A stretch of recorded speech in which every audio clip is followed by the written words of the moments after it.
ကျွန်တော်ဒီနေ့တော့ဒီနှုတ်ကပတ်တော်လေးကိုရွေးချယ်ထားပါတယ်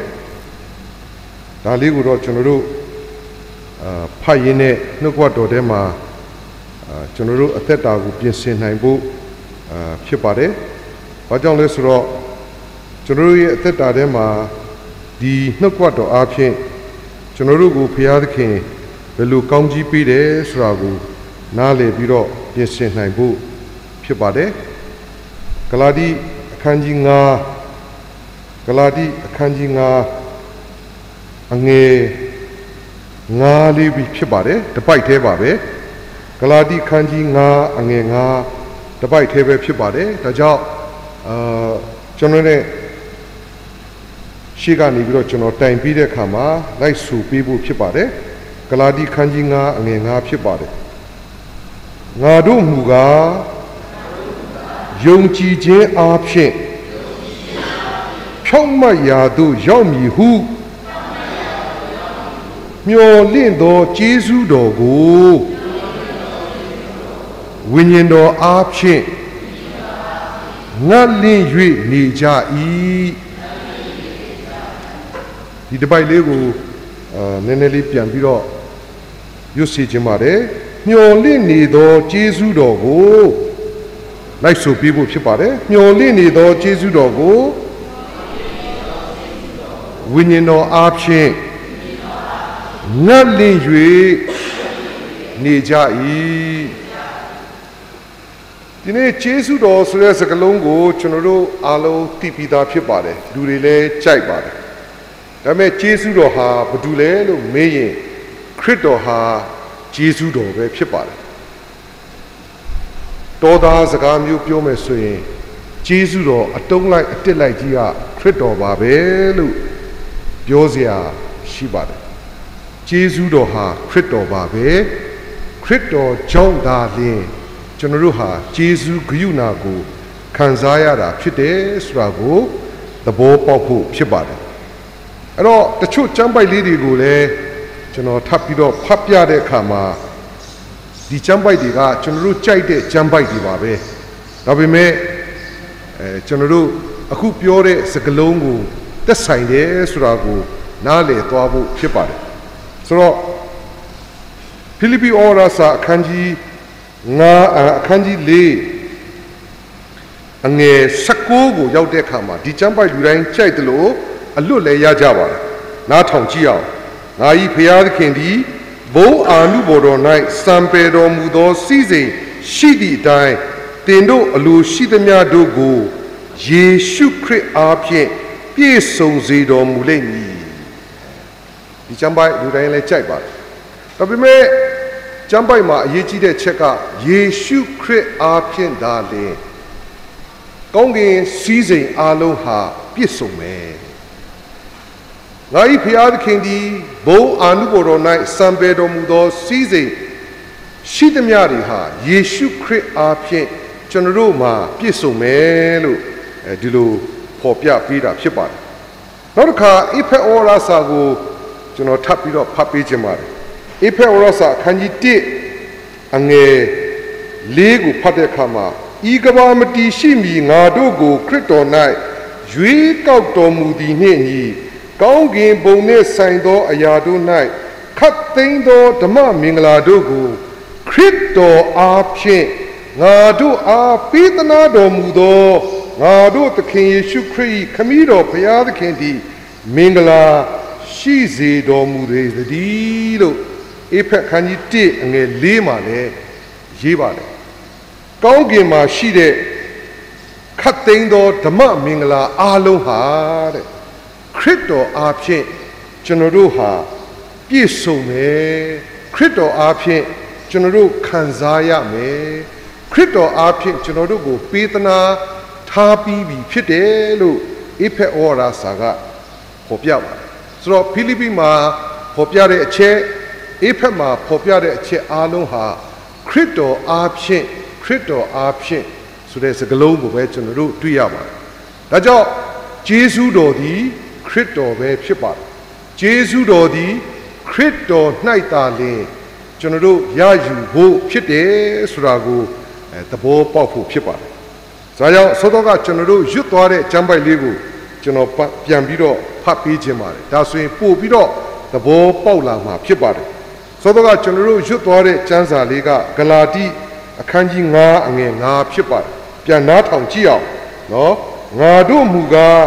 ယုံကြည်ခြင်းအားဖြင့် ဖြောင့်မတ်ရာသို့ ရောက်မည်ဟု မျှော်လင့်သော ကျေးဇူးတော်ကို ဝိညာဉ်တော်အားဖြင့် ငတ်လင့် ၍နေကြ၏ဂလာတိမှာပြောတာတော့ ပိုးပြီးတော့ နော် လှသွားတာကို တွေ့ရပါ ကျွန်တော်တို့ရဲ့ဘဝမှာ ယုံကြည်ခြင်းအားဖြင့် ဖြောင့်မတ်ရာသို့ ရောက်မယ်ဆိုတဲ့ ကျေးဇူးတော်ကို ဝိညာဉ်တော်အားဖြင့် ငတ်လင့်နေတဲ့ အသက်တာအဖြစ် ဘဝတစ်လျှောက်လုံးမှာ တွားနေဖို့ ဖြစ်တယ် ဓမ္မဒါလင်း နော် ကျေးဇူးတော်ဆိုတဲ့ ခရစ်တော်အားဖြင့် ကျွန်တော်တို့ရဲ့ဘဝထဲမှာ တစိမ့်စိမ့် နော် ကျေးဇူးတော်ကို ခံစား၍ ကြွယ်ဝခြင်းတွေနဲ့ အသက်ရှင်သွားမယ်ဆိုတဲ့ သဘောကို ဖြစ်ပါတယ် အဲ့တော့ ကျွန်တော်တို့ရဲ့ဘဝထဲမှာ အဲ့ဒီအချက်ကို နားလည်ပြီးတော့ အသက်တာထဲမှာ ပြုကျင့်ပြီး အသက်ရှင်ဖို့ လိုတယ်ဆိုတဲ့ အချက်လေး အစပြုခြင်းပါတယ် ဘာဖြစ်လို့လဲ ဒီကိုတယောက်က Bible Study မှာ သူပြောပါတယ် ဂျပန်မှာ ဒီနေ့ကို ယထာလာတဲ့အချိန်မှာ 2 ယောက်လောက် ယထာ အလာမှာ ခုံချတဲ့လူတွေ ရှိတယ် ကို suicide လုပ်တာပေါ့ ဒီနေ့ကို 2 ယောက်လောက် တစ်ခါလည်း 3 ယောက်လောက် ကြည့်မယ်ဆိုရင် နေ့တိုင်းနီးပါးလောက် လူတည်တယ်ဆိုတဲ့ဟာ တော်ကြဒီနားမှာ တော်ကြဟိုဘက်နားမှာ တော်ကြဟိုဘက်အဝေးကြီးမှာ စသဖြင့် တွေ့ရပါ ဘာဖြစ်လို့လဲ ဒါ စဉ်းစားစရာရှိပါ ဆိုတော့ ဒီနေ့ ခရစ်တော်အားဖြင့် ကျေးဇူးဂရုဏာကို ကျွန်တော်တို့ တစိမ့်စိမ့် ခံစားရ ကောင်းကင်စည်းစိမ် အားလုံးဟာ ခရစ်တော်အားဖြင့် ကျွန်တော်တို့ ခံစားရ ကောင်းကင်မှာရှိတဲ့ မင်္ဂလာအပေါင်းတွေဟာ ခရစ်တော်အားဖြင့် ကျွန်တော်တို့ရဲ့ အသက်တာမှာ ပြည့်စုံရမယ်လို့ ပြောပေမဲ့ ဒီနေ့ လူဘဝကြီးထဲမှာ အဲ့ဒီအရာတွေ နော် မခံစားရတဲ့ အသက်တာတွေ တွေ့နေရတယ် နောက်ကျွန်တော် 2006-2009 တုန်းကလည်း ကျွန်တော် ကျမ်းစာကျောင်းတက်တဲ့အချိန်မှာ စင်ကာပူမှာ 22 ထပ်ထဲက နော် မိသားစု 3 ယောက် ကိုယ့်လက်ကို ကြိုးအနီနဲ့ ခြီပြီးတော့ ခုံချကြတယ် အဲ့တော့ ကျွန်တော်လည်း သိကျင်စောနဲ့ တငယ်ချင်းကို မေးကြည့်တယ် သတင်းစာထဲမှာ ဘယ်လိုပါလဲ ငါတော့ သတင်းစာ မဖတ်ရဘူးဆိုတော့ မင်းဖတ်ပြီး ပြောပြပါလို့ ပြောတော့ သူ ပြောပြပါတယ် ကက်စီနိုသွားလို့ လောင်းကစားလို့ပေါ့လေ ရှုံးတာပေါ့ အဲ့တော့ ကုန်းကောက်ဆရာ ဘာမှမကြံတော့ဘူး အခန်း ဟိုအကျွေးရှိတယ် စသဖြင့်ပေါ့ အကျွေးတွေ ဘယ်လိုပေးရမှမသိတော့ဘူး အဲ့တော့ မျှော်လင့်ချက် မဲ့သွားပြီ ဇနီးတဲ့ကို ပြောတယ် အဖြေမရဘူး အဲ့တော့ သူတို့ 2 ယောက် နောက်ဆုံးလုပ်ရမယ့် ကိစ္စကတော့ ကို suicide လုပ်ဖို့ပဲ ဖြစ်တယ် ဒါပေမဲ့ ကလေးလေး တစ်ယောက် ကြံနေတယ် အဲ့တော့ ဒီကလေးလေးက သူတို့ 2 ယောက် မရှိရင် မျက်နှာငယ်လေး ဖြစ်ပြီးတော့ နော် ဒစိမ့်တွေကြားထဲမှာ ဆိုတော့ ကလေးပါ အားလုံး တွဲပြီးတော့ ဆင်းသွားလိုက် အဲ့တော့ ဘဝထဲမှာ ဒါတွေအားလုံးက ကျွန်တော်တို့ မြင်တွေ့လာရပြီ အခု ကျွန်တော်တို့ မြန်မာပြည်မှာလည်း သတင်းစာတွေက ပွင့်လင်းလာတဲ့အတွက်ကြောင့် ကျွန်တော်တို့ ဖတ်လို့ရလာပြီ ပြစ်မှုတွေ တွေ့ရပြီ suicide လုပ်တဲ့ဟာလေးတွေ တွေ့လာရပြီ နော် အရင်တော့က မပါခဲ့ပေမဲ့ အခုတော့ ပါလာပြီ ဆိုတော့ ရဲဌာနကလည်း စစ်တမ်းလေးတွေ ထုတ်ပေးနေပြီ အဲ့တော့ ဒီဥစ္စာလေးတွေက ကျွန်တော်တို့ ခရစ်ယာန်တွေရဲ့ အသက်တာတဲကို စိတ်ဝင်သွားတဲ့ သဘောမရှိဘူးလားလို့ မေးစရာရှိလာပြီ အဲ့တော့ ဒါလေးတွေက အင်မတန် စမ်းကြယ်တဲ့အရာ ဖြစ်ပါတယ် အဲ့တော့ ဒီနေ့ ကျွန်တော်တို့ရဲ့ အသက်တာထဲမှာ ယုံကြည်သူတွေကိုဆိုတဲ့ question ကို ကျွန်တော်တို့ ဖြေလာဖို့ လိုလာတယ် ယုံကြည်သူတွေကို ဘယ်လိုလဲ မျှော်လင့်စရာ မဲ့သွားတဲ့အခါမှာ ဒီမှာတော့ သူရေးတဲ့ဟာ ဒီလိုမဟုတ်ဘူး ဂလာတိ 9:5 မှာ ယုံကြည်ခြင်းအဖြစ် ဖြောင့်မတ်ရာသို့ ရောက်မည်ဟု မျှော်လင့်သော ကျေးဇူးတော်ကို ဝိညာဉ်တော်အဖြစ် ငတ်လင့်နေတယ်ဆိုတဲ့ စကားလုံးလေးက အရန်လှတယ် ဆိုတော့ ဒါ ခရစ်ယာန် ဖြစ်ပြီးတဲ့ အသက်တာကို ပြောချင်တာပါ ခရစ်ယာန် ဖြစ်ပြီးတဲ့ အသက်တာကို ပြောတာ ခရစ်ယာန် အသက်တာထဲမှာ ယုံကြည်ခြင်းဆိုတဲ့ စကားလုံးဟာ မပါမဖြစ် ပါရမယ့် ကိစ္စဖြစ်တယ် အောက်က foundation ကို ကြည့်ရင် ခရစ်တော်ကို မိမိကယ်တင်ပိုင်ရှင်ဖြစ် လက်ခံတဲ့အခါမှာဖျားသားထာဝရအသက်ရခြင်းကိုအောက်က foundation saving faith ကအစပြုလာတာဖြစ်တယ်အဲ့ဒီ foundation ပေါ်မှာထပ်ဆင်း၍တည်ဆောက်တဲ့နေ့စဉ်အောင်မြင်တဲ့ယုံကြည်ခြင်းနဲ့မျှော်ကြည့်ပြီးတော့ခရစ်တော်ကိုမျှော်ကြည့်ပြီးတော့သွားနေရတဲ့အသက်တာကို living faith ဆိုပြီးတော့အင်္ဂလိပ်လိုသူတို့ခေါင်းစဉ်တက်ပါတယ်ဘလို့ဖြစ်ဖြစ်နေ့စဉ်အောင်မြင်တဲ့ယုံကြည်ခြင်းနဲ့ကျွန်တော်တို့ကခရစ်တော်ကိုမန်တိုင်ပြုပြီးတော့အသက်ရှင်ရမယ်ဆိုတဲ့သဘောတရားရှိလာပါတယ်ဒါပေမဲ့နေ့စဉ်အောင်မြင်တဲ့ယုံကြည်ခြင်းဖြစ်ခြိတက်နေတဲ့အခါမှာစုံစမ်းခြင်းမတွေ့ဘူးလားဆိုတဲ့အသက်တာမဟုတ်ပါဘူးเนาะဒီနေ့ကျွန်တော်တို့ကိုစာပေတွေကပြောပါတယ်ခရိယန်ဖြစ်လာတဲ့အခါမှာပန်းခင်းတဲ့လမ်းကြီးပဲရှောက်မှာမဟုတ်ဘူးစူးခင်းတဲ့လမ်းလဲရှောက်မှာပါလို့ပြောကြပါတယ်စူးခင်းတဲ့လမ်းပဲဖြစ်ဖြစ်ကြောက်ပိုးတဲ့လမ်းပဲဖြစ်ဖြစ်ဘယ်လိုလမ်းကိုပဲရှောက်ရှောက်အရေးကြီးတဲ့ချက်ကရှောက်တဲ့သူကအဲ့ဒီအရာပေါ်မှာဘယ်လိုကြော်လွှားနိုင်တယ်လဲဘယ်လိုအောင်မြင်အောင်လုပ်နိုင်တယ်လဲဆိုတာကိုသိဖို့လိုတယ်အဲ့တော့အောင်မြင်အောင်လုပ်နိုင်ဖို့ရန်အတွက်အရေးကြီးတဲ့ချက်ကဂျေဇုတော်လို့ခေါ်တဲ့ခရစ်တော်ကိုကျွန်တော်တို့ကဘယ်လိုယုံကြည်ခြင်းနဲ့မျှော်လင့်ရအဲ့ဒါအရေးကြီးတဲ့အချက်ဖြစ်တယ်ဆိုတော့ဒီဥစ္စာလက်တွေ့ဆန်တဲ့ကိစ္စဖြစ်တယ်အဲ့တော့ဘဝကြီးမှာမြင်တွေ့ခံစားနေတဲ့အခါမှာကျွန်တော်တို့ရဲ့အသက်တာထဲမှာအဲ့ဒါကိုသဘောပေါက်ဖို့ဖြစ်တယ်ဆိုတော့ကျွန်တော်တို့ကဓမ္မဟောင်းတွေကအချက်လေးတွေကိုလမ်းပြီးတော့ကြည့်ဖို့ဖြစ်တယ်အဲ့တော့ဓမ္မဟောင်းတွေကအချက်လေးတွေကိုလမ်းကြည့်တဲ့အခါမှာဓမ္မဟောင်းမှာကိုဒီလိုဖြစ်စဉ်မျိုးဖြစ်တဲ့လူတွေရှိလားရှိတာဗောကျွန်တော်တို့ဒီလိုဖြစ်စဉ်မျိုးဖြစ်တဲ့အခါမှာအင်မတန်မှခြေခွဲဝမ်းနဲ့ဆရာကောင်းတဲ့အဖြစ်အပျက်မျိုးရှိခဲ့တယ်ကမ္ဘာဦးကျမ်းအခန်းကြီး39အငယ်33ကနေပြီးတော့35ထိကျွန်တော်ဖတ်ပေးပါမယ်ကမ္ဘာဦးကျမ်းအခန်းကြီး39အငယ်33ကနေပြီးတော့35ထိဖတ်ပေးကြထိုအင်ကြီးကိုအဘမှတ်မိ၍ငါသားဤအင်ကြီးမှန်၏သူကိုသိုးသောသားရဲ့ကိုက်စားပြီးအကယ်၍ယောသကိုအပိုင်းပိုင်းဖြတ်ပါပြီတကားဟုဆိုလျက်မိမိဝတ်ကိုဆုပ်၍ရှောတေဝတ်ကိုပတ်စည်းသဖြင့်အင်တန်ကာလပတ်လုံးနေသောကြောင့်စိတ်မသာညှိတွားလက်နေလေ၏တာသမီပေါင်းတို့သည်အဘကိုနှစ်သိမ့်စေခြင်းကကြိုးစားတော်လဲသူသည်နှစ်သိမ့်သောစကားကိုနားမထောင်ပဲငါသားရှိရာမရဏနိုင်ငံတို့စိတ်မသာညှိတွားလက်ဆင်းသက်တော်မူဟုဆိုလေ၏ထိုတို့ယောသအဘသည်သားကြောင့်ငိုကြွေးမြည်တမ်းလက်နေလေ၏ဒါလေးကျွန်တော်တို့စဉ်းစားဖို့ဖြစ်ပါတယ်အသက်တာထဲမှာယောသအကြောင်းကိုကျွန်တော်တို့ပြောတဲ့အခါမှာယောသအောင်မြင်တဲ့အကြောင်းကိုကျွန်တော်တို့အများကြီးပြောကြပါဒါပေမဲ့ယောသနဲ့ຫນွယ်ပြီးတော့အဘဖြစ်သောယာကုပ်ဘယ်လိုခံစားသလဲဆိုတာကိုတော့ဒီနေ့နားထောင်ကြည့်ဖို့ဖြစ်ပါတယ်ယောသကငယ်စဉ်တည်းကဘုရားသခင်သူ့ကို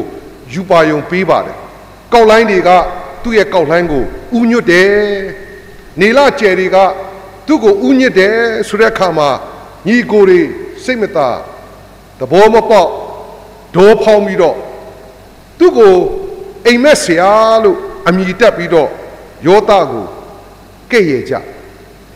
အဲ့တော့ယောသရဲ့အသက်တာထဲမှာအဖေရဲ့ချစ်ချင်းဗေယံမိန်လေးမရှိသေးတဲ့အတွက်အငယ်ဆုံးသောယောသကိုအဖေချစ်လွန်းလို့ထူးဆန်းတဲ့လှပတဲ့အင်ဂျီလေးတွေနဲ့ပြင်ဆင်ပေးတဲ့အခါမှာလဲအကိုတွေရဲ့မျက်မုံကျိုးမှုကအထထဖြစ်လာဒါကြောင့်ဒီနေ့သောအခါမှာယောသကိုခေါ်သွားပြီးတော့နော်တွင်းနဲ့ပြစ်ချပြီးတော့သူ့ကိုတတ်ဖို့ကြိုးစားကြအဲ့တော့ညီကိုတွေတိုင်ပင်ကြရင်ကမတတ်နဲ့ကွာတတ်ရင်ဘာအကျိုးမရှိဘူးရောင်းစားမယ်ဆိုပြီးတော့ဣရှမေလအမျိုးတဲကိုရောင်းစားလိုက်တယ်ဒါပေမဲ့အဖေကိုဘယ်လိုပြောရမလဲအဖေကိုဘယ်လိုဖြေရှင်းရဒါအတူချုံလေးကျွန်တော်ပြောတာလွယ်ပါတယ်ယောသအင်ဂျီကိုထားခဲ့လိုက်အဖေတိတယ်ဒီအင်ဂျီဟာယောသကိုသူကိုယ်တိုင်ပေးထားတာအဲ့ဒီအင်ဂျီပေါ်မှာစိတ်တကောင်ကိုတတ်ပြီးတော့အသွေးကိုလောင်းထက်ပြီးတော့မှယောသကိုတိရစ္ဆာန်ကြီးကြိုက်သွားပြီကျွန်တော်တို့ဘာမှကယ်လို့မရတော့ဘူးအပိုင်းပိုင်းဖြစ်ကုန်ပြီသူ့အင်ဂျီကိုကြည့်ပါဆိုပြီးတော့ အဖေကိုတက်တီထူမယ်ဆိုပြီးတော့ညီကိုတွေပြန်လာပြီးတော့အဖေကိုအဲ့ဒါလိုတက်တီထူတယ်ဒါဆိုတော့ကဖတ်သွားတဲ့ဟာအဲ့တော့ယာကုပ်ကြီးကအင်ကြီးကယောသအင်ကြီးသွေးကတော့ယောသသွေးမဟုတ်ဘူးတို့ပေမဲ့လည်းညီကိုတွေအားလုံးကတပြိုင်တည်းပြောတာကအဲ့ဒါယောသရဲ့သွေးအဲ့တော့အဖေရင်ကွဲပြီးတော့ငိုတယ်တဲ့ကျမ်းစာထဲမှာငိုတဲ့ရက်ကာလကိုမပြောခြင်းအင်တန်ကာလလို့ပြောတယ်နေမိမဆာမှာလဲဖတ်ကြည့်ပါနော်မြို့ရိုးတွေပြိုပြတ်နေတာကိုနေမိကခံစားတဲ့အခါမှာအင်တန်ကာလအထိငိုပြီးတော့အစာရှောင်ပြီးတော့ဆုတောင်းတယ်လို့ရေးတယ်အတိအကျကာလအပိုင်းခြားကိုမဖော်ပြတော့ဘဲနဲ့ long term သူတို့တွားတဲ့အခါမှာအင်တန်ကာလဆိုပြီးတော့သူကရေးလိုက်အဲ့တော့ယာကုပ်ကြီးကလည်းအချစ်ဆုံးသားလေးကအဖြစ်ဆိုးလာကြီးလားဆိုပြီးတော့အင်တန်ကာလအထိငိုကြွေးတဲ့အခါမှာကြံတဲ့ညီကိုတွေဝိုင်းဖြောင်းပြပေမဲ့မရဘူးဆိုပြောချင်တာကတော့သားနဲ့ပတ်သက်ပြီးတော့ depression စိတ်ကြယောဂဖြစ်သွားတယ်ဘဝမှာ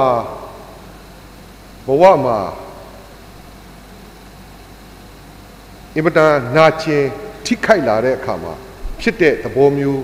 သူ့ရဲ့အသက်တာထဲမှာတွေ့ရအဲ့တော့ဒီဥစ္စာတွေကထူးဆန်းလို့လားကွာဘာပြောမှလဲမဟုတ်ဘူးကျွန်တော်တို့ခရိယန်ထဲမှာအရေးကြီးတဲ့အချက်ရှိတယ်ကျွန်တော်တို့ခရိယန်ထဲမှာအရေးကြီးတဲ့အချက်ဘာကြောင့်လဲဆိုတော့ကျွန်တော်တို့ကခရစ်တော်ကိုယုံတယ်လို့ပြောတယ်ခရစ်တော်ကိုကယ်တင်ရှင်ဖြစ်လက်ခံထားတယ်လို့ပြောတယ်ဟုတ်ပြီနော်အဲ့တော့ကျွန်တော်တို့အထဲထဲမှာဖြစ်တဲ့ပြဿနာကြတော့ကျွန်တော်တို့ဘယ်လိုဖြေရှင်းမှာလဲဘယ်လိုခံယူမလဲမဖြစ်ဘူးလို့ပြောမှာလားအဲ့ဒီလိုမဟုတ်ဘူးဖြစ်တဲ့ဟာတွေအများကြီးရှိတယ်အခုလဲကျွန်တော်ဂျပန်မှာရောက်တဲ့အခါတာမီတယောက်တက်တည်ခံတဲ့အခါကျွန်တော်စိတ်ထဲမှာတော်လေးခံစားရတယ်ဒါသူကတော့ကျွန်တော်ဒီလိုတရားဟောတဲ့ထဲမှာထည့်ပြောပါလို့မပြောပေမဲ့ကျွန်တော်သူ့အကြောင်းကိုပြောခြင်းလို့ခွင့်ပြုချက်မယူပဲပြောသလိုတော့ရှိတယ်ဂျပန်မှာဗမာပြည်ကနေပြီးတော့အပြူမလေးတယောက်ကျောင်းသွားတက်တယ်မာစတာပြီးသွားတယ်ထပ်တက် PhD ကျွန်တော်အော်လို့မဆိုကြည့်တော့လူလေးကပူပူလေးကျွန်တော်မိတိချာမေးတယ်ဟုတ်လားဟုတ်တယ်မာစတာတက်တာဟုတ်လားဟုတ်ဂျပန်လို့လားဟုတ်တယ်ပြီးတော့ PhD တက်တာဟုတ်လားဟုတ်တယ်ကျွန်တော်စဉ်းစားလို့မရပြီးတော့ဒါတရားဝင်သွားရင်းကအိမ်တော်ကြအဲ့ဒီအိမ်တော်မှာပြဿနာဖြစ်ပြီးသမီးတယောက်နဲ့ခြာလပတ်လဲပြီးတော့ passport တွေလည်းဘာတွေဖြစ်ကုန်လဲမသိဘူးနော်နောက်ဆုံးအိုတယ်ဆိုတဲ့သဘောပါပဲအဲ့တော့ depression ဖြစ်သွားတယ်ကျွန်တော်စကားပြောနေတာတောင်မှအဲ့ဒီလက်မှတ်တွေကျွန်တော်ကြည့်လို့ရလားလို့ကျွန်တော်များတောင်းဆိုကြည့်ဆရာရဲ့မပြောပါနဲ့တော့ကျမအဲ့ဒီအဆင့်မဟုတ်ဘူးလို့သူကသူပြောတယ်ဆိုတော့ကျွန်တော်တော်လေးစိတ်ထဲမှာကြည့်နေရင်းနဲ့ခံစားရတယ်ဒါပေမဲ့ကရင်တင်းတော်ကလူကြီးညီမတယောက်ကသူ့ကိုဖေးမပြီးတော့သူတို့မိသားစုအမေနဲ့သမီးပေါ့ခေါ်ပြီးတော့နေထွေဆက်ဆံအသက်ရှင်တဲ့အခါသူကပြန်ပြီးတော့ထူထောင်လာတယ်ပြီးတော့မှကျွန်တော်တို့ရဲ့ Bible study ကိုလည်းသူလာပြီးအဲ့တော့ကျွန်တော်ကအစကနဦးမှာတော့ဘာမှသိမသိဘူးဒါကြောင့်ကျွန်တော်ကယုံကြည်ခြင်းရဲ့ foundation ကိုပြောပြအလွှာတွေတက်တဲ့အခါမှာ test ရောက်လာတဲ့အခါမှာဘုရားကိုယုံထားတယ်ဆိုရင်အဲ့ဒီစုံစမ်းခြင်းတွေကိုကြံ့ခံနိုင်တယ်ဆိုတော့အဲ့ဒီသင်ခန်းစာကိုသင်ပေးတဲ့အခါသူအရန်ခွန်အားရအရန်ကိုမျက်နာတွေကဝမ်းမြောက်ဒါပေမဲ့ကျွန်တော်ပြောလို့အဲ့ရာထလာတာမဟုတ်ဘူးအစကနဦးမှာတည်းကအဲ့ဒီယုံကြည်သူညီမကြီးကသူ့ကိုမဆတာရဲ့သူမွေးလာတဲ့သမီးကဘုရားကိုအင်မတန်မှချစ်ပြီးတော့ဆုတောင်းခြင်းနဲ့အလုတ်လုံနေတဲ့ ngā ni chong ni yue tambi phit ni de aro imita thu san ne tayo tho de chuno ha tin da la lo me do ma tin bu de tu ka Japan lo be ti do notes ကြည့်ပြီးတော့သူကသူထိုးတာပဲစဉ်းစားလို့တော့မရဘူးအဲ့တော့ဖခင်သူ့ကိုခွန်အားပေးတယ်မဆတယ်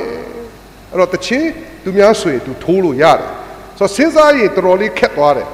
ဘာကြောင့်လဲဆိုတော့ကျွန်တော်လည်း34မှာတရောထိုးတဲ့လူတွေအများကြီးရှိတော့ကျွန်တော်လည်းတစွန်းတစသူတို့လုတ်ပုံကင်ပုံလေးတွားကြည့်တော့ဒီဥစ္စာလွယ်တဲ့ကိစ္စမဟုတ်ဘူး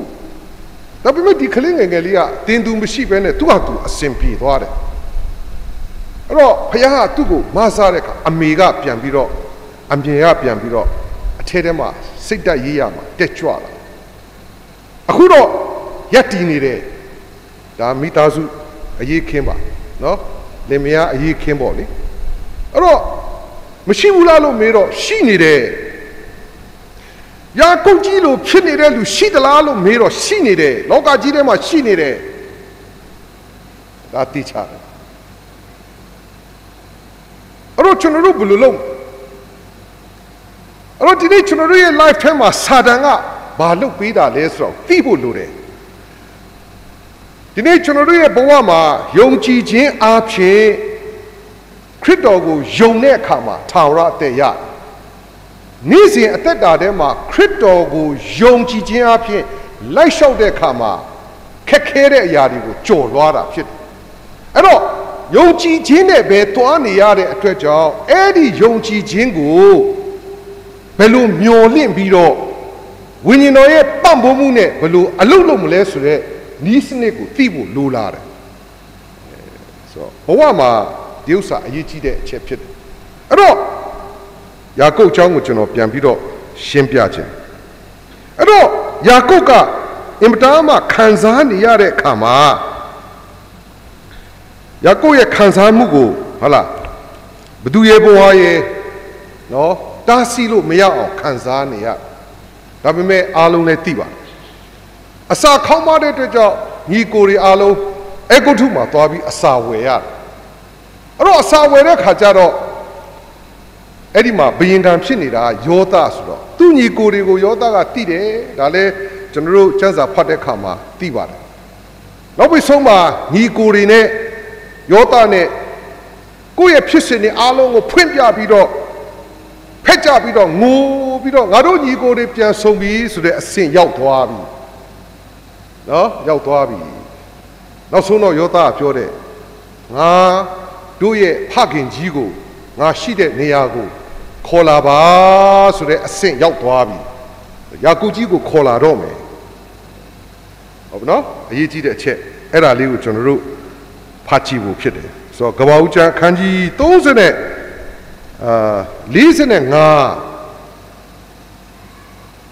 45အငယ်25 26 29ကျွန်တော်ဖတ်မယ်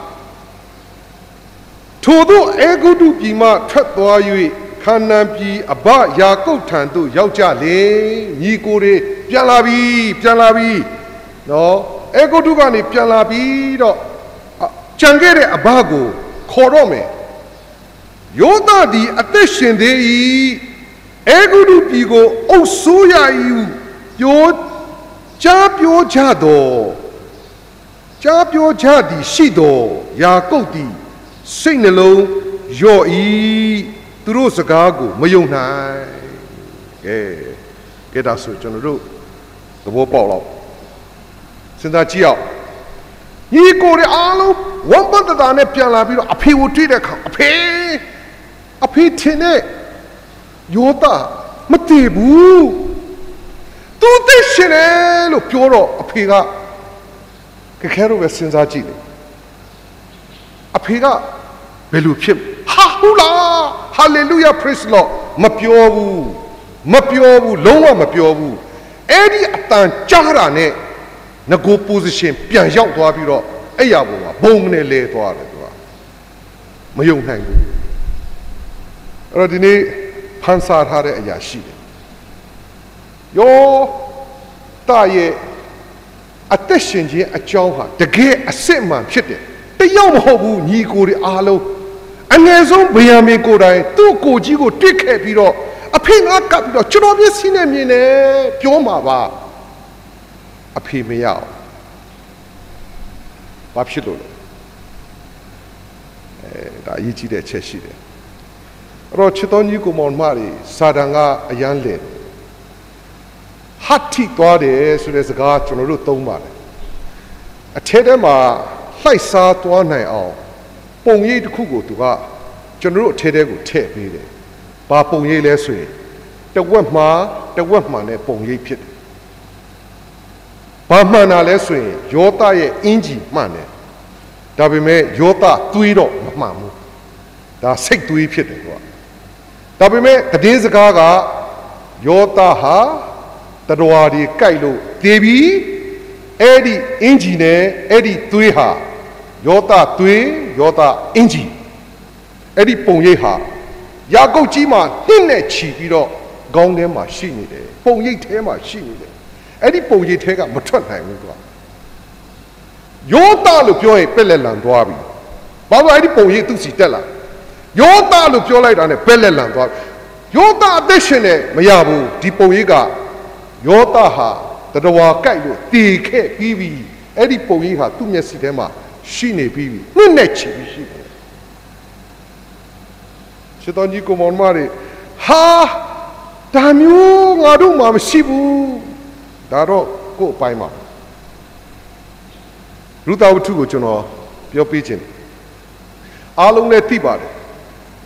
အေလိမလက်နဲ့နောမိမိသားစုကဣသေလပြည်မှာအစာခေါင်းမလို့မောဘပြည်သွားတယ်10နှစ်ကြာတဲ့အခါမှာအေလိမလက်တည်တယ်သားနှစ်ယောက်တည်တယ်ဆိုတော့သားနှစ်ယောက်ရတဲ့မိန်းမနဲ့နောမိနဲ့မုတ်ဆိုးမ3ယောက်ပဲကြံခဲ့တယ်အဲ့တော့ငါပြန်မယ်ပြောတော့ဩရပနေခဲ့ပြီမဲ့ရုသလိုက်လာတယ်ပဲထားအောင်ယေရုရှလင်မြို့ထဲဝင်တဲ့အခါမှာနောမီမတွေ့တာချပြီး10နှစ်တောင်ရှိပြီငါ့ကိုနောမီလို့မခေါ်နဲ့နောမီလို့မခေါ်နဲ့ငါ့ကိုမာရလို့ခေါ်ဟာဘာဖြစ်လို့လဲငါ့ကိုဖျားသခင်ကကန့်လန့်လုပ်တယ်ငါ့ကိုဖျားသခင်ကခါတယ်ငါ့ကိုဖျားသခင်ကကျွေဝချင်းကနေစုပ်ပြတ်တောင်းလုပ်ပြီးတယ်အဲ့သူ့ပုံရိပ်ဖြစ်တယ်ကွာချမ်းသာတဲ့ပုံရိပ်ကနေစုပ်ပြတ်တတ်တဲ့ပုံရိပ်သူ့စီမှာရှိနေတယ်ဒါပေမဲ့သူဟာသူလှုပ်တာပါသူဟာသူလှုပ်တာဒါပေမဲ့ဒီပုံရိပ်ကြောင့်ဖျားရှိမှအာရော့ပြီးတော့အစင်မပြေအဲ့တော့ဒီနေ့ချစ်တော်ညီကိုမောင်မတွေတချို့သောပုံရိပ်တွေကကျွန်တော်တို့ကိုတဝက်မှနဲ့စာတန်ကကျွန်တော်တို့ကိုအပြတ်အသတ်အနံ့ရအောင်လှုပ်ထားတယ်အဲ့တော့ကျွန်တော်တို့ life မှာကဲတင်ကြီးရှုံးသွားလားမရှုံးဘူးဒါပေမဲ့ Christian life ထဲမှာဂျေဇုတော်ဟာခရစ်တော်ဖြစ်တယ်အဲ့တော့ခရစ်တော်ကိုကျွန်တော်တို့မျှော်လင့်တဲ့အခါမှာထာဝရအသက်ရသွားပြီအဲ့ဒါနဲ့မပြီးသေးဘူးခရစ်တော်အားဖြင့်အထက်ကောင်းကင်မှာရှိတဲ့ဓမ္မမင်္ဂလာပေါင်းဟာကျွန်တော်စီကိုလာရမယ်ကောင်းကင်မှာရှိတဲ့စီးစိမ်တွေအားလုံးဟာယေရှုခရစ်တော်အားဖြင့်ကျွန်တော်စီကိုလာရမယ်အဲ့ဒီလာမဲ့ခရီးစဉ်မှာစာတန်ကကျွန်တော်တို့ကိုမရသွားအောင်တဝက်မှပုံရိပ်တွေလာထည့်ပေးပြီးတော့အာရော့စိတ်ပြက်အောင်လှုပ်ထားပေးထားတယ်ချစ်တော်ကြီးကိုမောင်မတွေအခုစောတော့ကကျွန်တော်အဖြစ်ပြက်လေးကိုသူခွင့်ပြုချက်မရပေမဲ့ကျွန်တော်ပြောမိတယ်ဘာကြောင့်လဲကျွန်တော်ကိုယ်တိုင်သူတို့ကိုကြည့်ပြီးတော့စိတ်ထဲမှာခံစားရတယ်သူသမီးလေးကိုကြည့်ပြီးတော့ကျွန်တော်ခံစားရတယ်ဆုလဲတောင်းပေးပါတယ်နှုတ်ကပတ်တော်သင်ပြီးလဲဆုတောင်းပေးပါတယ်တကယ်ခွန်အားရပြီလားရပြီတကယ်ခံစားနေတယ်တကယ်ရှိနေတယ်တကယ်ဘဝပြည့်နေတယ်ဟာဘယ်လိုလုပ်မလဲမျောလင်းခြင်းကိုသူ့စီကိုထည့်ပေးတယ်ဘုရားသခင်ဒီတင့်ကိုကောင်းကြီးပေးမယ်တင့်ကိုမဆမယ်ဒါပေမဲ့ကျွန်တော်ပြောလို့သူကအားရသွားတာမဟုတ်ဘူးယေရှုခရစ်တော်စီကပဲရမှာအဲ့တော့သူကိုယ်တိုင်ယေရှုခရစ်တော်ကိုယုံဖို့လိုတယ်မျောလင့်ဖို့လိုတယ်ဟာဘယ်လိုလုပ်မလဲဘယ်လိုလုပ်မလဲကျွန်တော်သူ့ကိုဘယ်လိုလုပ်ပေးရမလဲနားလေအောင်ရှင်းပြပေးတယ်ဒါပေမဲ့သူကိုယ်တိုင်လုပ်ရသူဘယ်လိုလုပ်မလဲဒါအရေးကြီးတဲ့အချက်ဖြစ်တယ်အဲ့တော့ဘုရားသခင်ရဲ့ဝေးလေးတွေကိုနည်းနည်းရှင်းပြဒါတော့ယာကုပ်ကပုံရိပ်တဝက်မှပုံရိပ်နောမီဟာတဝက်မှပုံရိပ် ဒါပေမဲ့အာဗြဟံကြတော့အဲ့ဒီလိုမဟုတ်ဘူးဖခင်ပြောတယ်အာဗြဟံမင်းရှောက်မလုံးနဲ့မင်းကိုယ်တည်းကထွက်တဲ့သားကိုပဲငါဂတိတော်ရဲ့သားလို့ငါတတ်မှတ်မှာလို့ပြောတဲ့အခါမှာဇနီးတယ်နဲ့တိုင်ပင်တယ်ဟာဖခင်အဲ့လိုပြောတယ်ဆာရာလည်းငါကိုခန္ဓာကတော့ခန်းချောင်းနေပြီမဖြစ်နိုင်ဘူးငါကြုံမပဲကြမ်းပါတယ်ဆိုတာ half true တဝက်မှာတဝက်မှာတမန်တရားကိုတဝက်မှာခံယူလိုက်တဲ့အခါမှာဣရှမေလကြီးထွက်လာတယ်သူကဘာမှလှုပ်ရှားလို့မရတော့ဒီနေ့ထိလှုပ်ရှားလို့မရပြဿနာတွေအများကြီးရှိနေအဲ့တော့တည်င်းတဝက်မှာတမန်တရားတဝက်မှာလဲကျွန်တော်တို့ရဲ့ life ထဲမှာအတုံးလိုက်အတစ်လိုက်အတားစီဖြစ်တယ်ပုံရိပ်တဝက်မှာလဲကျွန်တော်တို့ရဲ့ဘဝကိုအာရော့စိတ်ပြက်ပြီးတော့ဘာမှမလှုပ်ရှားခြင်းအောင်ကောင်းကင်ဘုံကကျွန်တော်တို့အတွက်ပြင်ဆင်ထားတဲ့အရာတွေကျွန်တော်တို့ပေါ်မှာအပြည့်အဝမခံစားခြင်းအောင်ဖြစ်စေတယ်သူကဒါကျွန်တော်တို့သဘောပေါက်ဖို့ဖြစ်တယ်အဲ့ဒါဆိုငါတို့ဘယ်လိုလုပ်မလဲအရေးကြီးတဲ့အချက်ကျွန်တော်တို့ဘယ်လိုလုပ်မလဲဒါဆိုကျွန်တော်တို့ယာကုပ်ကိုပြန်ကြည့်ရမယ်ဘာကြောင့်လဲဆိုတော့ကျွန်တော်တို့ဒါကိုစိတ်ဝင်စားရစိတ်ဝင်မစားလို့မဖြစ်ဘူးစိတ်ဝင်စားရကျွန်တော်တို့ရဲ့အသက်တာထဲမှာစိတ်ဝင်စားရဒီအရာအရေးကြီးတဲ့ကိစ္စဖြစ်တယ်ကဲဒါဆိုကျွန်တော်ဖတ်ပြအဲ့တော့အဲ့ရပေါ်မှာပက်လက်ကြီးလာနေတဲ့ယာကုပ်ကိုဘယ်လိုလုပ်ရမလဲသူ့ညီကိုတွေစဉ်းစားတဲ့အခါမှာအတွေးပေါက်သွားတယ်ဘာပေါက်သွားလဲဆိုတော့အငယ်29ကိုရောက်ပြီသူတို့ကလည်းယောသပြောသမျှသောစကားကိုပြန်ပြောကြ၏ဟုတ်ပြီနော်ယောသပြောတဲ့စကားကိုပြန်ပြောတယ်ဒါပေမဲ့ယာကုပ်စီကိုမတော်ဘူးဖြစ်နေတယ်မတော်ဘူးယာကုပ်ကတော့ယောသတည်သွားပြီငါအနှစ်နဲ့လာကြည့်ခဲ့တဲ့သူ့အင်ဂျီနဲ့သူ့သွေးငါတွေ့ခဲ့ပြီးပြီမင်းတို့ဘလောက်ပြောငါမယုံဘူးဆိုတဲ့ဟာဖြစ်နေတယ်အဲ့တော့အဘယာကုပ်ဒီမိမိစီးစီယာဖို့ယောသပြီးလိုက်တော့လဲကိုမြင်တော့ခါစိတ်နှလုံးအားပြေကြ၏ဒီလိုရေးတယ်ဗျာအဲ့တော့ဒီထဲမှာတော့မပါဘူးကျွန်တော်ပြောမယ်ယောသကအဖေစီးဖို့အေဂုတ်ထုကအကောင်းဆုံးလှဲကိုအိမ်ရှိမှရပ်နေပြီအဖေကအိယာပေါ်မှာဖြစ်နေတယ်အဲ့တော့ညီကိုတွေအတင်းဆွဲထုတ်လာတယ်ဒါကျမ်းစာထဲမှာမပါဘူးနော်ဆွဲထုတ်ပြီးတော့အဖေဟိုမှာကြည်စမ်းယောသကတကယ်အသက်ရှင်တယ်တွေ့လားအဖေဟိုရှိမှရှိတဲ့လဲဟာအဖေစီးဖို့လဲအဖေအတွက်သူစီစဉ်ပေးလိုက်တယ်ကြည်စမ်းအတင်းဆွဲထုတ်ပြီးတော့မြင်စေတယ်လို့ကျွန်တော်ပြောရအဲ့တော့ယာကုပ်ကြီးကြည်လိုက်တဲ့ခါမှာစိတ်ထဲမှာအားပြေလာတယ်အဲ့တော့ဖခင်အရန်ကောင်းတယ်ပုံရိပ်နဲ့စိတ်ဓာတ်ကြနေသောသူတွေတဝက်မှ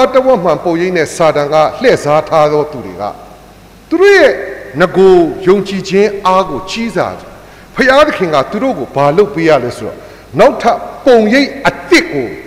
သူတို့ကိုဖြစ်စေရတယ်အဲ့ဒါဂျေဇုတော်ရဲ့သဘောတရားဖြစ်တယ်ချစ်တော်ကြီးကိုမောင်မတွေပုံရိပ်အသစ်ကိုတွေ့တယ်ဘာကြောင့်လဲဆိုတော့ဣသေလပြည်မှာအေဂုတ်ထုလှဲမရှိဘူးအေဂုတ်ထုလှဲမရှိဘူးဟုတ်နော်လဲခြင်းမတူနိုင်ဘူး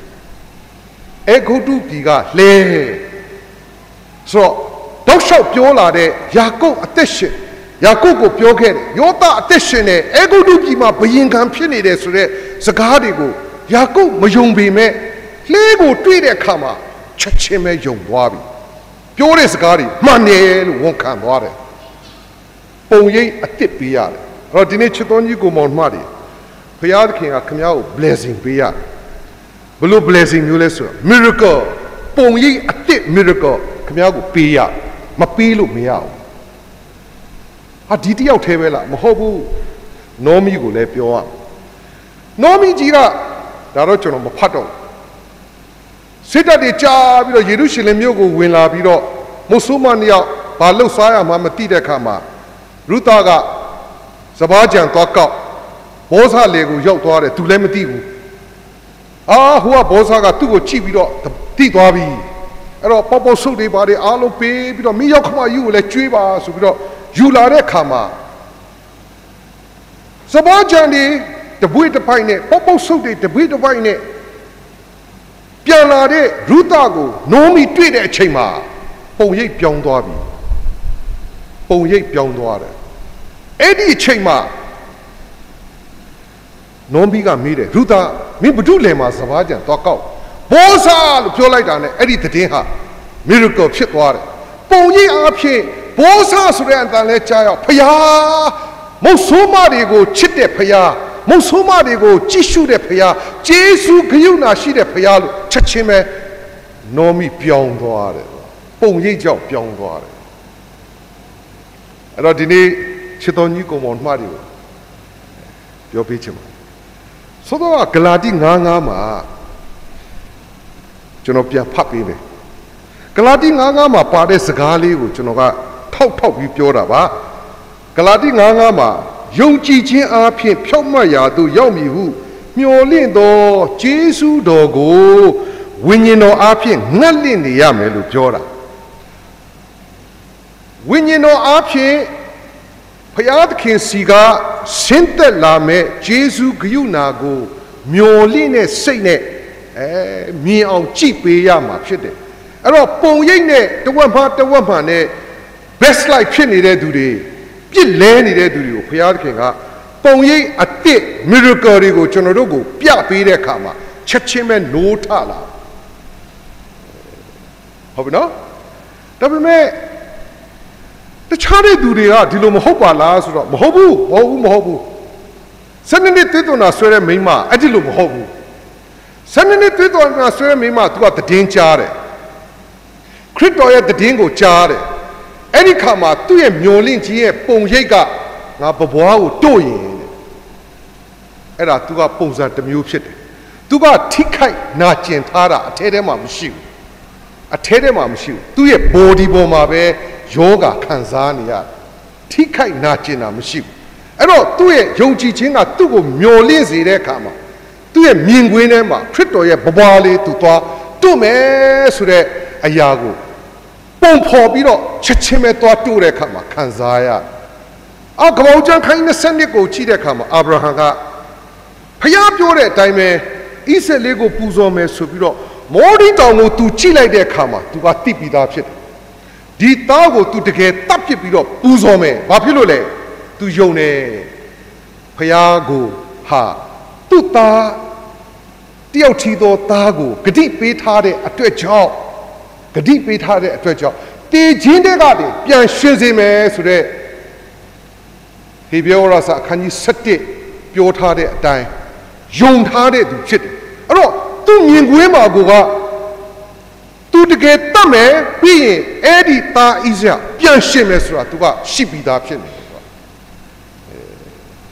အဲ့တော့အဲ့ဒီလူတွေကခရစ်တော်ဆိုတဲ့ယေရှုတော်ကအယံခံစားနေခရစ်တော်စီကယေရှုတရားတွေကိုကောင်းကင်မှာရှိတဲ့မင်္ဂလာပေါင်းများစွာကိုခံစားရ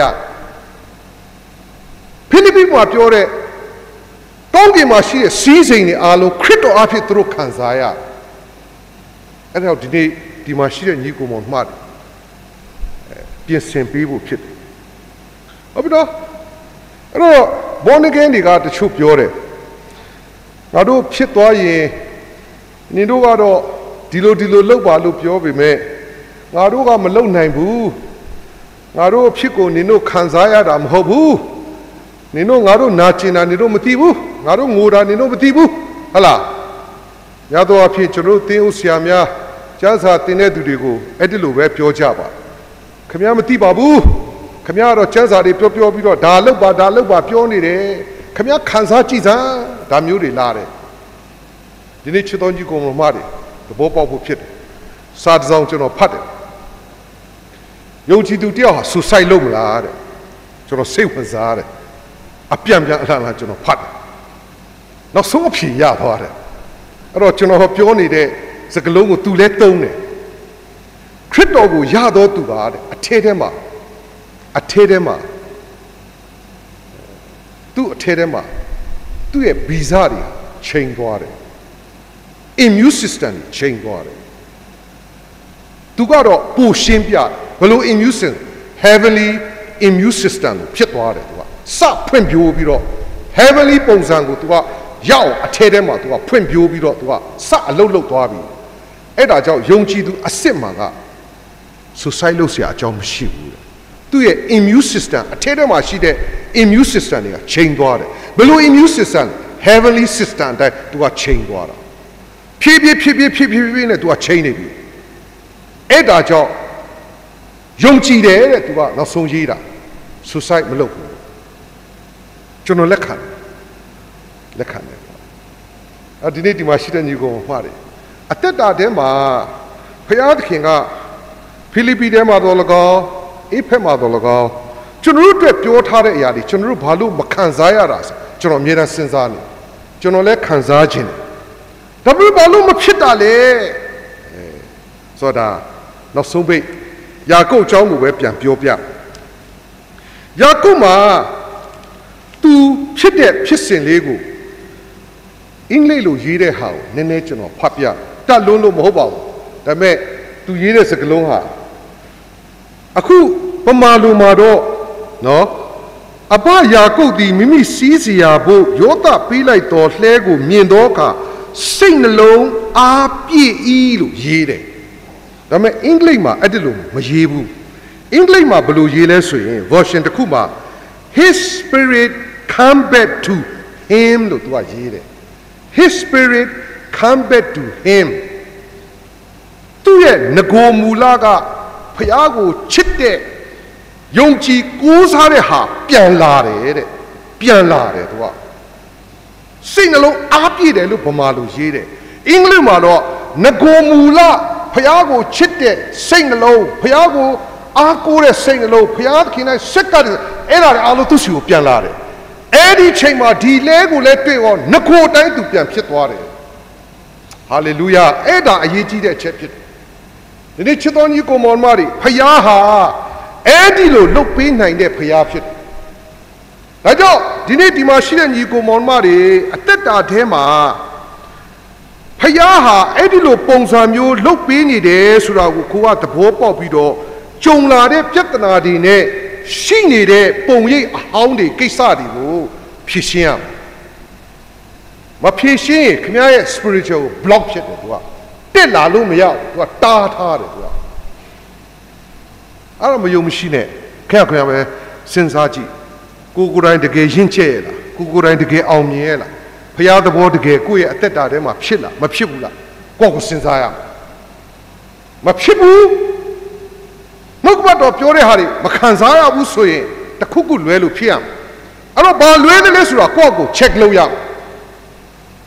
ဟုတ်ပြီနော်အဲ့တော့ဒီနေ့ကျွန်တော်တို့ရဲ့အသက်တာထဲမှာအဲ့ဒီအချက်ကိုသဘောပေါက်ဖို့ဖြစ်တယ်ဆိုတော့ကျွန်တော်ပြန်ဖတ်ပေးမယ်ဂလာတိ9:9မှာယုံကြည်ခြင်းအပြင်ဖြောင့်မတ်ရာသို့ရောက်မည်ဟုမျှော်လင့်သောကျေးဇူးတော်ကိုတဲ့အဲ့ဒါကျွန်တော်တို့လှုပ်ထားပြီးသား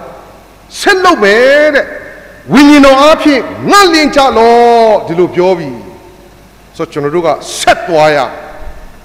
ခရစ်တော်ကိုရပြီးတာနဲ့ရမနေနဲ့ဆက်သွားမယ်သူကဘာကြောင့်သွားရမှာလဲအဖေဩရာစာကပြောပြီးသားကောင်းကင်ဘုံနဲ့ဆိုင်သောအရာတို့၌ခတ်သိမ်းသောဓမ္မမင်္ဂလာတို့ကိုခရစ်တော်အားဖြင့်ငါတို့အားပေးသနာတယ်လို့ရေးပြီးသားအဲ့တော့ချစ်တော်ညီကိုမောင်မတွေယူရအောင်ယူရဖိလိပ္ပိမှာပြောတဲ့ဟာလေကျွန်တော်တို့မရဘဲမနေလို့အကြောင်းမရှိဘူးရအောင်ယူပေးရဘာဖြစ်လို့လဲဖခင်ဟာကျွန်တော်တို့ကိုပေးမယ်လို့ပြောပြီးသားဖြစ်တယ်ငါ၏ဖခင်သခင်ဒီဘုန်းအာနုဘော်တော်၌စံပေတော်မူသောစီစဉ်ရှိသည့်အတိုင်းတင်တို့အလိုရှိသမျှတို့ကိုယေရှုခရစ်အားဖြင့်ပြည့်စုံမယ်လို့ပြောပြီးသားကောင်းကင်ဘုံရဲ့စီစဉ်တွေကျွန်တော်တို့ရကိုရရယေရှုခရစ်အားဖြင့်ကောင်းကင်ကဓမ္မမင်္ဂလာအပေါင်းတွေယေရှုခရစ်အားဖြင့်ရကိုရဒါပေမဲ့